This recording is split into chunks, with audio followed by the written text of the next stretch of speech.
또한 이 땅에 거니시면서 철저한 인간이면서 하나님 아들이셨고 왕이셨고 고난받는 종의 모든 모습들을 실제로 보면서 그 주님을 향한 열정이 얼마나 커졌겠습니까? 그래서 주님을 알고 사랑할 수밖에 없었기 때문에 순교의 삶, 그들이 목베이고 태워지고 그다음에 돌에 맞아 죽고 십자가 체형을 닿는 죽음의 길도 기꺼이 갈 수 있는 자들이 되었습니다. 그래서 사도들은 사도행전 5장 41절에 보면 그 이름을 위하여 능력받는 일에 합당한 자로 여기게 됨을 기뻐했다고 말씀하십니다.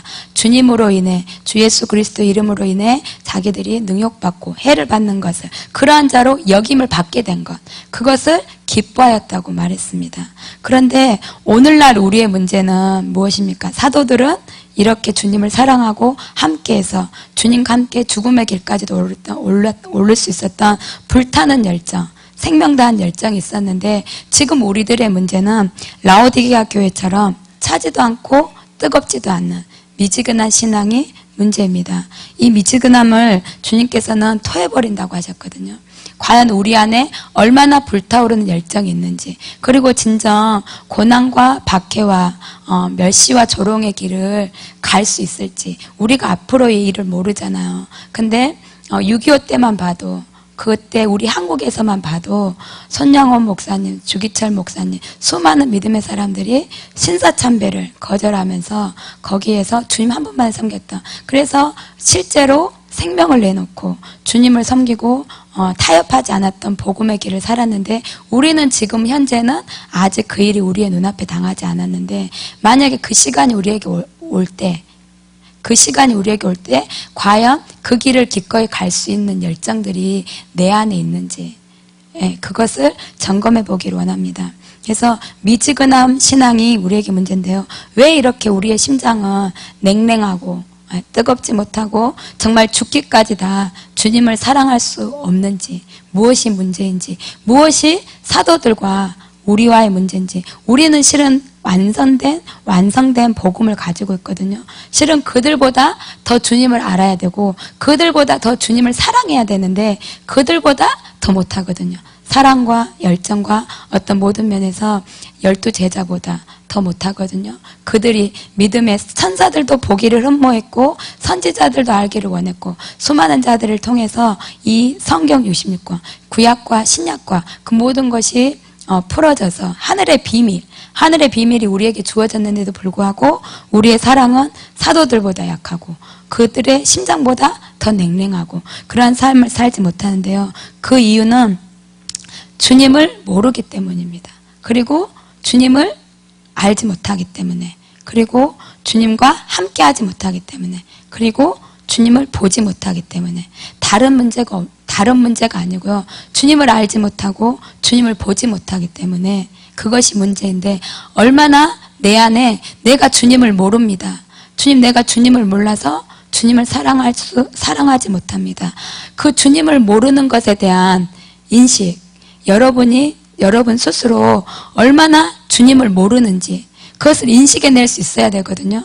내가 주님을 모르기 때문에 이렇게 주님을 사랑하는 것이 적습니다. 다른 이유가 없어요. 주님을 모르기 때문에 사랑이 이만큼이고, 주님이 모르기 때문에 믿음이 이렇게 적고, 주님을 모르기 때문에 우리의 삶이 이렇고, 주님을 모르기 때문에 말씀에 따른 표적과 능력들이 나타나지 않는 거거든요. 근데 중요한 거는 내 안에서 얼마나 처절하게 주님, 제가 주님을 모릅니다. 주님은 울고 계시거든요. 나의 가장 큰 슬픔은 너희들이 나를 모르는 것이 가장 큰 슬픔이라고 항상 늘 말씀하세요. 주님의 슬픔은 무엇입니까? 주님의 가장 큰 슬픔은 무엇입니까? 말하면요, 죽어져가는 저 영혼들이라고 말할 줄 알았는데요, 주님께서 말씀하시는 게 너가 나를 너무나 모르는 것이다. 너희들이 나를 너무나 모르는 것이다. 신부인 교회가 나를 모르는 것, 나를 모르는 것이, 나의 사랑을 모르는 것이 나의 가장 큰 슬픔이다라고 주님 말씀하세요. 그 사랑을 모르니까 당연히 영혼들이 지옥에 갈 수밖에 없는 거죠. 근데 주님은, 우리가 주님을 모르기 때문에 울고 계세요. 주님을 모르기 때문에 애통해 하시는데, 정작 우리 본인들은 내가 주님을 알고 있다라고 생각하는 거죠. 이만큼 하면 됐고, 또 계시가 주어지니까, 그리고 깨달음이 주어지니까, 근데 얼마나 주님을 아는 지혜와 주님을 아는 이 지식이 얼마나 작은지 그것을 우리의 마음 깊은 곳에서 심장 안에서 비통함, 처절함, 애통함이 있어야 되는데 이것이 없어요. 이것이 없어요. 그렇기 때문에 구하지를 못하는 거예요. 진정 주님, 내가 주님을 알기를 원합니다. 사도들이 알았던 것처럼, 사도들이 주님을 보았던 것처럼, 사도들이 주님과 함께했던 것처럼, 사도들이 주님만 있었던 것처럼 그들은 주님을 알았고 보았고 그들의 가슴에 새겼는데 나는 주님을 너무 모릅니다. 그래서 주님, 저도 주님을 알게 해주십시오.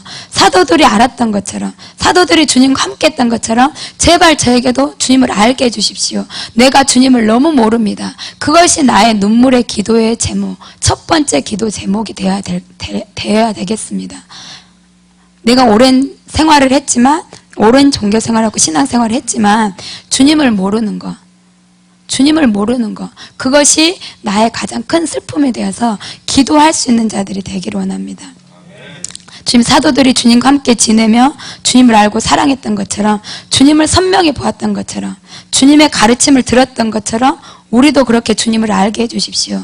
이 냉랭한 가슴이 죽음도 두렵지 않고 진정 사망이나 생명이나 그 어떠한 것도, 현재이나 장래이나 능력이나 어떠한 권세자들 앞에서도 두려워하지 않고 죽을 수 있는 그 어떠한 것도 이 사랑에서 끊을 수 없는 자들이 되도록, 내가 그 사랑을 알도록, 그리고 그렇게 사랑할 수 있도록 주님을 알게 해주십시오. 그렇게 기도하는 저희들이 되기를 원합니다. 그래서 사도들 안에 있었던 주님을 아는 지식, 주님의 음성을 들었고 주님과 함께했고, 그래서 그들 안에 불타올랐던 그 열정이 우리 안에 있기를 소원합니다. 그래서 그 열정을 사모하기를 원합니다. 주님, 나의 심장이 오늘 밤 불타기를 원합니다. 사도들의 심장이 늘 불탔던 것처럼, 주님을 향해서 불탔던 것처럼, 주님만을 사모하고 주님만을 바랐던 것처럼 나의 심장이 불타기를 원합니다. 내 심장이 불타기 위해서는 주님을 아는 지식을 주십시오. 주님을 아는 지혜를 주십시오. 성령 하나님 우리에게 은혜를 베풀어 주십시오. 그러한 그 고백이, 처절함이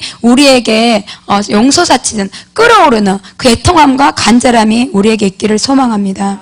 그리고 사도들 안에 심장에는 두 번째, 복음의 열정이 있었습니다. 구령의 열정이 있었습니다. 주님의 죽으심과 부활, 승천하시기 전까지의 40일 동안 그들에게 나타나시고 이제는 마지막에 하늘로 올려가시기 전 마지막에 남기신 그 말씀들이 사도들을 이끌었습니다. 사도행전 1장 8절에 오직 성령이 너에게 임하시면 너희가 권능을 받고 예루살렘과 온 유대와 사마리아 땅끝까지 이르러 내 증인이 되리라 하신 말씀. 그리고 마태복음에는 마지막에 하늘과 땅의 모든 권세를 내게 주셨으니 그러므로 너희는 가서 모든 족속을 제자 삼아 아버지, 아들과 성령의 이름으로 세례를 주고 내가 너희에게 분부한 모든 것을 가르쳐 지키게 하라. 볼지어다 내가 세상 끝날까지 너희와 항상 함께하리라. 마태복음이 이 말씀으로 끝납니다. 마가복음은 너희는 온 천하에 다니며 만민에게 복음을 전파하라. 이 말씀으로 끝납니다. 누가복음은 그의 이름으로 죄사함을 받게 하는 회개가 예루살렘에서 시작하여 모든 족속에게 전파될 것이 기록되었으니 너희는 이 모든 일의 증인이라. 요한복음은 그렇게 말합니다. 요한의 아들 시몬아, 내가 이 사람들보다 나를 더 사랑하느냐? 내 양을 먹이라. 주님이 아십니다. 말할 때 내 양을 먹이라, 내 양을 치라, 내 양을 먹이라. 이렇게 제자들에게 마지막 이 말씀을 남기시고 하나님께서 다시 오시마 말씀하시고 주님께서 그렇게 올라가십니다. 주님께서 생각해 보십시오. 천사가 그래요. 어찌하여 갈릴리 사람들아 하늘을 쳐다보느냐? 너희가 본대로 예수님이 그대로 다시 오리라. 이 말씀을 하는데요. 이때의 사도들의 심정을 생각해 보면 사도들은 주님이 하신 말씀들이 다 깨달아지지 않았습니다. 죽으심 그리고 부활하셨다가 이제는 승천하시기 전에 너희가 약속하신 성령, 이 성에 머물면서 약속하신 성령을 받아라 라고 말씀하시면서 많은 말씀들을 주시고 그 다음에 언약을 주시고 이러이러한 일들이 있을 것이다 말하고 이제는 또 하늘로 올라가실 때 그들 안에 있었던 혼돈과 두려움과 그 다음에 기대감과 그 모든 것들이 함께 사도들 안에 있었을 것입니다. 근데 이들 안에 주님이 그렇게 올라가는 거예요. 3년 동안 같이 하셨던 삶, 주님과 함께 했던 그 주님, 나와